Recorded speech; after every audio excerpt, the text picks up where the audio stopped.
Bonsoir les bénis de Dieu, j'espère que vous allez bien. Ce soir, je me tourne vers vous pour vous parler de l'infertilité. C'est un témoignage que je vais vous donner puisqu'en effet, mon mari et moi-même avons connu cette épreuve et nous pensons que les témoignages sont puissants et qu'ils peuvent bénir quelqu'un. Partons pour cela de la parole de Dieu, Luc chapitre 1, versets 35 à 37, lorsque l'ange visite maman Marie. L'ange lui répondit, « Le Saint-Esprit viendra sur toi et la puissance du Très-Haut te couvrira de son ombre. C'est pourquoi le Saint-Enfant qui naîtra de toi sera appelé Fils de Dieu. Voici, Élisabeth, ta parente, a conçu elle aussi un fils en sa vieillesse, et celle qui était appelée stérile est dans son 6e mois, car rien n'est impossible à Dieu. » À partir de cette parole, je vais vous apporter mon témoignage et pour cela, sachez que ce n'est pas du tout facile parce que résumé en quelques minutes de nombreuses années, je demande au Saint-Esprit de m'aider à le faire. Sachez que mon mari et moi-même nous sommes rencontrés il y a 26 ans, que j'avais 16 ans à ce moment-là et que nous avons habité ensemble lorsque j'en avais 21, que nous avons acheté un bien lorsque j'en avais 29, que nous nous sommes mariés lorsque j'en avais 31, que je suis tombée enceinte lorsque j'en avais 36 et qu'aujourd'hui j'en ai 42. Après notre mariage, c'était une suite logique d'avoir un enfant puisque nous en avions toujours rêvé. Cependant, ce désir vraiment n'était pas présent à ce moment-là et l'horloge biologique nous a penchés à nous tourner vers cette aventure. Nous avons commencé à vouloir avoir un enfant et du coup nous avons utilisé des méthodes classiques humaines comme la prise de température, acheter des tests d'ovulation et au vu du temps qui passe, eh bien, nous avons commencé à nous inquiéter puisque au bout d'1 an et demi d'essais naturels, rien ne se passait. Nous avions à cœur d'annoncer à nos familles cette belle surprise et c'est pourquoi nous ne leur avions pas parlé de cette démarche. Et voyant que le temps passait, eh bien, nous sommes dit qu'il était temps de parler avec eux. Ce sujet pour nous n'était pas un sujet tabou, c'était vraiment de se dire qu'on voulait leur faire cette surprise et c'est pour ça qu'on leur cachait. Donc au bout d'1 an et demi, on s'est tourné vers notre belle-sœur qui en réalité travaille dans le milieu hospitalier et plus particulièrement la maternité. On lui a exposé les faits et elle s'est dit qu'il serait mieux pour nous d'aller directement consulter en PMA, un service que vous trouverez à l'hôpital, pour vous aider à mieux comprendre ce qui ne fonctionne pas chez vous si le bébé tarde à venir. Lorsque j'y suis allée, on m'a annoncé que j'avais une trompe bouchée, la trompe droite. Ils ont essayé de la déboucher, mais cela n'a pas fonctionné. Ils m'ont dit qu'elle était complètement fichue. À ce moment-là, le médecin n'était pas vraiment inquiet parce qu'au vu des descriptions de mes cycles, eh bien, il pensait que j'ovulais de façon normale et régulière. Cependant, lorsque j'ai fait plusieurs bilans sanguins, eh bien, j'ai découvert que mon taux d'AMH, c'est-à-dire le taux d'une hormone que nous avons lorsque nous naissons, eh bien, nous naissons avec un certain nombre d'ovules et au fur et à mesure du temps qui passe, eh bien, nous en perdons chaque mois. C'est la menstruation, eh bien j'ai découvert alors que je n'étais pas censée avoir ce bilan sanguin à la maison, j'ai reçu par courrier que j'avais un taux de 0,71 et en réalité je découvrais en fouillant un peu sur internet que le taux pour être en ménopause était de 0,50. J'ai à ce moment-là appelé le secrétariat pour leur en parler, leur demander un rendez-vous d'urgence avec le médecin. Et alors que c'était déjà le jour du décès de ma grand-mère et que j'étais déjà très affectée, la secrétaire m'a annoncé par téléphone que, eh bien, avec ce taux, il y avait très peu de chances pour que le médecin donne son accord pour que je puisse faire une FIV. Imaginez à quel point j'étais anéantie et à quel point nous étions anéantis, mon mari, moi-même. Nous avions gardé cela secret pour un moment parce que nous étions déjà dans une période de deuil. Du coup, eh bien, on a eu ce rendez-vous avec le médecin et le médecin a voulu se lancer, a accepté de se lancer dans ce protocole de FIV. On a commencé du coup un traitement qui est assez lourd. Ce sont des hormones qui nous sont injectées tous les jours à la même heure. Une infirmière vient à domicile pour cela. Ensuite, nous allons à l'hôpital pour contrôler par échographie comment le protocole fonctionne, si la stimulation fonctionne bien.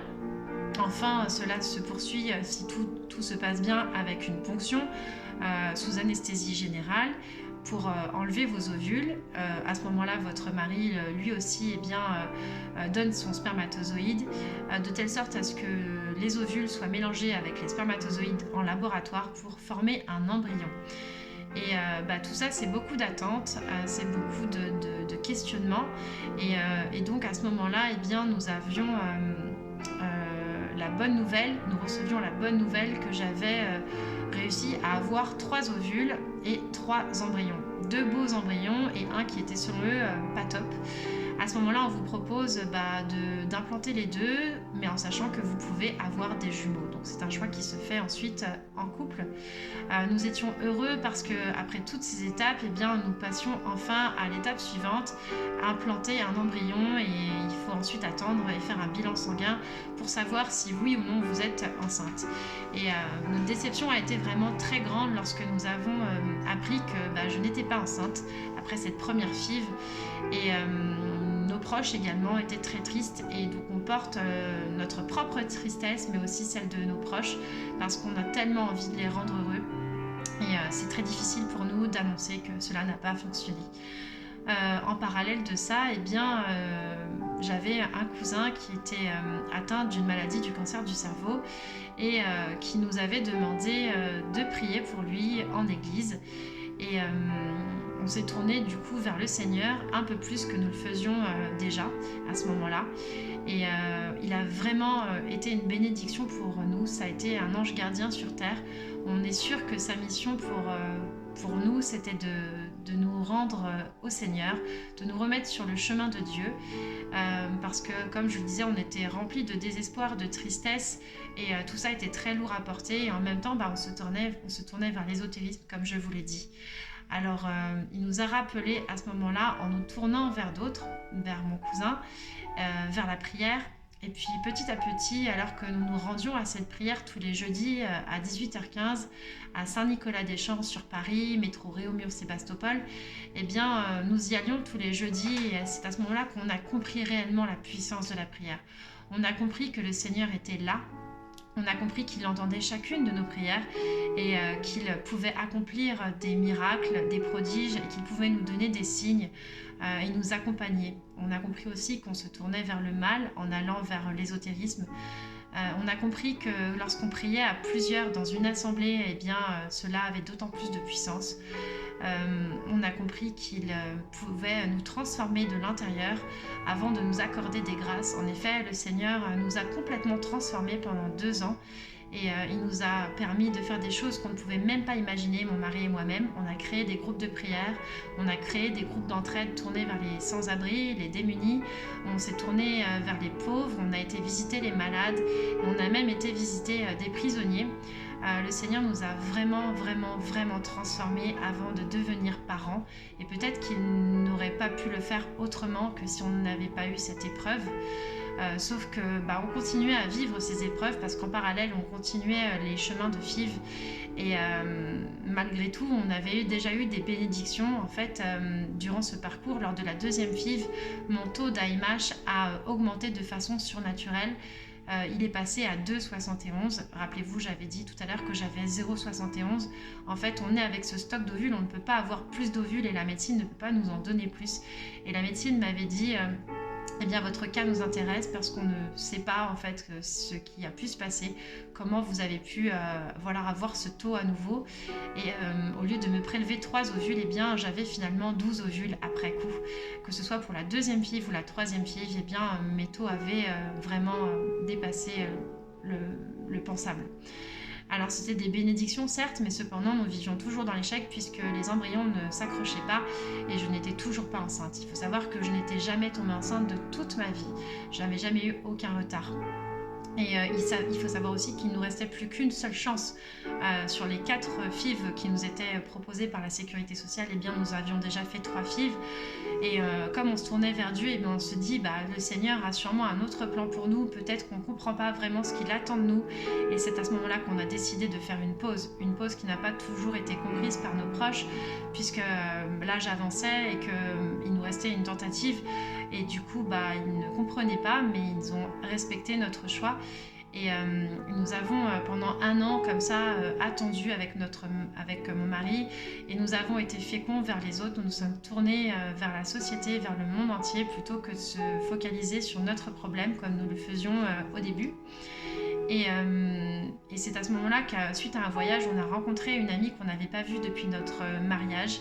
Cette amie travaillait dans un service de laboratoire de PMA et nous a replongé dans le sujet et nous a dit que peut-être nous pourrions retenter d'autres choses qui n'avaient pas été faites dans l'hôpital précédent. Et elle nous encourageait à reprendre la médecine. Et on s'est dit que peut-être cette parole venait de Dieu. Je me rappelle qu'un soir, lorsque je cuisinais, je parlais à Dieu dans ma tête. Je lui disais, bon Seigneur, maintenant, ça fait 1 an qu'on a tout stoppé. Le bébé n'est toujours pas présent. Je ne sais pas ce que tu veux réellement. Est-ce que tu veux un miracle et que ce bébé arrive par ta guérison divine, ou est-ce que tu veux que les médecins nous aident? Simplement aide-nous, oriente-nous, permets-nous de faire les bons choix. Il nous a donné des signes qui nous montraient qu'il fallait effectivement se retourner vers la médecine. Et nous avons été pistonnés par cette amie de Barcelone qui nous a orientés vers des médecins en France. Nous n'étions pas simplement un numéro, mais nous sommes passés au-dessus de la pile. Et le rendez-vous que j'ai eu était vraiment un rendez-vous béni. Elle était bienveillante, douce, accueillante.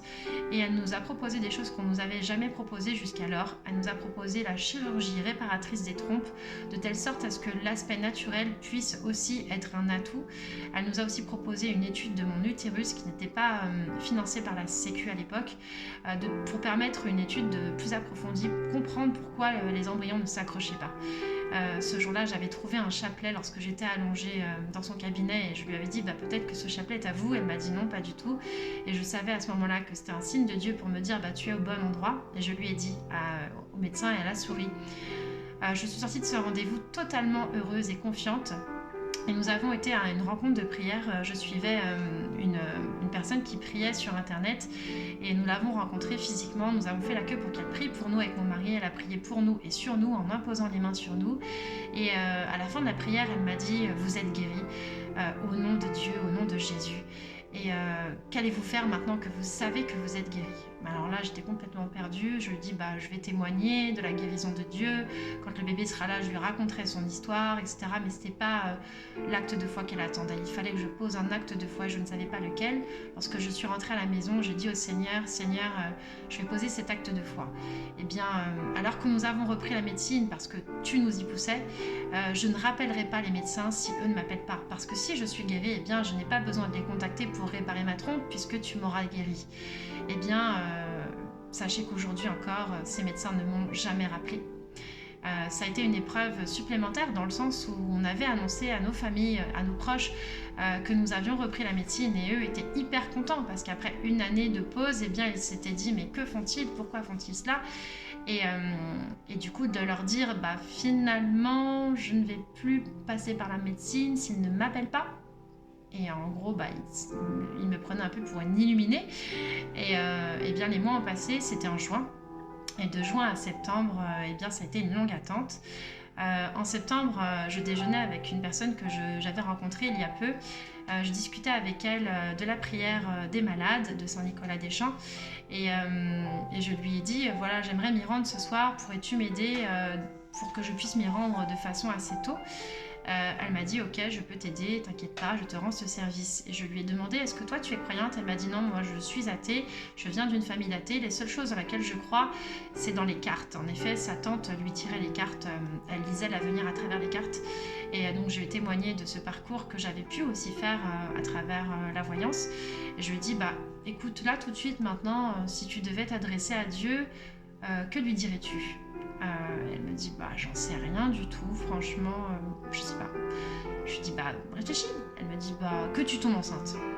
Et j'étais hyper touchée parce que je la connaissais que depuis 28 jours et elle pensait déjà à moi, elle pensait à cette famille que nous pourrions fonder plutôt que de penser à elle pour ses proches. Et j'ai trouvé ça vraiment très touchant. Le soir même, je suis allée à la prière des malades. C'était la première fois que mon papa s'y rendait. On était en famille, il y avait ma belle-maman, ma maman, des amis et une tante, etc. Et alors que la croix de Jésus passait dans la foule, on appelle ça le Saint-Sacrement avec un hostie au milieu, l'hostie consacrée, eh bien il y a des gens qui ont des dons de l'Esprit Saint qui donnaient des messages. Et un message a été donné pour moi et j'ai compris que le Seigneur m'accordait la grossesse. Il me disait que d'ici 1 an, je serais enceinte. Et je me suis mise à genoux, je pleurais, j'avais des chaudes larmes. Et Le lendemain, je me suis rendue auprès de cette jeune femme dont je vous parlais tout à l'heure et je lui ai dit eh bien, que le Seigneur m'avait parlé et qu'il m'avait accordé cette guérison. Et à ce moment-là, elle a souri, elle a trouvé ça mignon. Et 15 jours plus tard, je suis tombée enceinte à la première ovulation. Je suis tombée enceinte naturellement. J'étais jamais tombée enceinte de toute ma vie. Aucun retard, rien du tout. Et lorsque j'ai fait cette prise de sang, un mois plus tard, je suis allée voir cette personne. Je lui ai fait un petit paquet cadeau avec une bougie, un chapelet et un évangile. Je lui ai donné et elle a ouvert ce paquet. Elle m'a dit « mais non ». Elle a regardé mon ventre et je lui ai dit « si ». Le Seigneur a exaucé ta prière et ta demande. Ça fait 5 ans que nous attendons cette grâce. Ça fait 5 ans que tes amis, nos familles, nos proches, nos groupes de prière prient pour que nous puissions devenir parents. Et c'est toi que le Seigneur attendait. C'est par toi que le Seigneur a exaucé cette prière. Et grâce à ta prière, eh bien, je vais devenir maman. Elle a été très touchée. Elle m'a accompagnée ensuite à la prière des malades. Et je ne sais pas aujourd'hui si elle s'est tournée vers Dieu parce que ça fait longtemps que je ne la vois pas. Mais en tout cas, elle avait trouvé ça très beau, très apaisant. Et je rends grâce au Seigneur parce que il nous a permis de devenir parents d'un petit garçon qui s'appelle Théo. On l'a appelé Théo Emmanuel Joseph. Aujourd'hui, il a donc 5 ans et notre vie a vraiment été transformée. Ça n'a pas toujours été facile, c'est pas parce que c'est un enfant miracle, c'est-à-dire dans le sens où on ne pouvait pas avoir d'enfant et qu'il a été annoncé que ça a été un parcours facile ensuite. J'ai eu un accouchement avec une césarienne d'urgence, il a été en néonate pendant 3 jours, il a été allergique à la protéine des laits de vache, il n'a pas dormi pendant 2 ans et il fait de multiples bêtises. Il est un enfant très dynamique, mais il est vraiment béni. Et il est rempli de l'amour de Dieu parce que il nous rend heureux. Et excusez-moi, il nous comble de joie. Il comble de joie notre famille. Et je rends grâce à Dieu vraiment pour sa vie. Et je sais que s'il l'a fait pour moi, il pourra le faire pour d'autres. Voilà pourquoi je prie pour vous ce soir, pour que vous soyez touchés par le Saint-Esprit, que dans votre épreuve, il vienne toucher vos cœurs, vos âmes, vos entrailles. Croyez que pour lui, rien n'est impossible, qu'il peut passer par la médecine, qu'il peut passer par d'autres moyens, qu'il peut aussi vous permettre d'être parents en adoptant. Mais ce qu'il veut pour vous, c'est que vous puissiez être féconds. Alors, merci Seigneur pour ce que tu vas faire. Envoie ton Esprit Saint maintenant. Bénis toutes les personnes qui rencontrent des problèmes dans leur couple. Toutes les personnes qui sont célibataires également et qui attendent de rencontrer l'âme sœur pour pouvoir fonder une famille. Merci Jésus pour ce que tu vas faire. Je t'aime, je vous aime. Soyez bénis.